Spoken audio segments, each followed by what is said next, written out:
আমি নিজেই যখন নিজের পদ্ম গাছের ক্ষতি করে ফেলি তখন কাঁদবো না কপাল চাপড়াবো সেটাই আমি এখন ভাবছি। তো দেখতে পাচ্ছ এই যে এই গাছগুলো মানে এগুলোকে কি বলে আমার জানা নাই। আমি বিল থেকে নিয়ে এসেছিলাম তা আবার আমার শখের মাছ পোষার জন্য। তো অ্যাকুরিয়াম নিচে আছে আর এই গাছগুলোকে দিলে না মানে জলে ভাসে আর কি শ্যাওলার মতো। মাছ খুব ভালো থাকে আর কি, মাছের জলটা ঠান্ডা থাকে।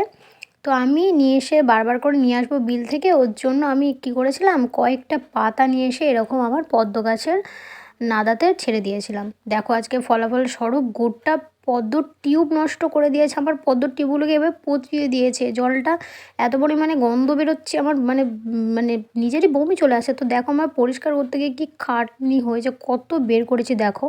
আর আমার অনেক পদ্মর টিউব নষ্ট করেছে দেখতে পাচ্ছ। আর এরকম ছোটো ছোটো পাতা, কোনো গ্রোথ নেই। যেখানে কিনা আমি একসময় পদ্ম ফুল দেখেছিলাম, বড় বড় পাতা দেখেছিলাম, সব খেয়ে ফেলেছে এইগুলোতে। তো দেখো পদ্মর টিউবগুলো কী হারে পচিয়েছে।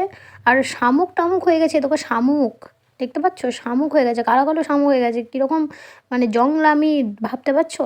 তো চলো আবার রিকভারি করার জন্য এই যে ঘুঁটে ভিজিয়ে রেখেছি, আর পদ্ম গাছের জন্য খুবই উপকারী। তো আমি আবার নতুন করে স্টার্ট করব, টিউবগুলো তুলে আবার বসাবো। তো তার আগে আমি এই জলটা আপাতত দিই, দেখা যাক কদিন টানা রোদে রাখার পর পদ্ম গাছটা কেমন গ্রোথ হয়। না হলে আমাকে আবার নতুন করে টিউবগুলোকে মানে বসাতে হবে, যাতে পরবর্তী গরম আসতে আসতে মানে ভালো করে ফুলটা হয়।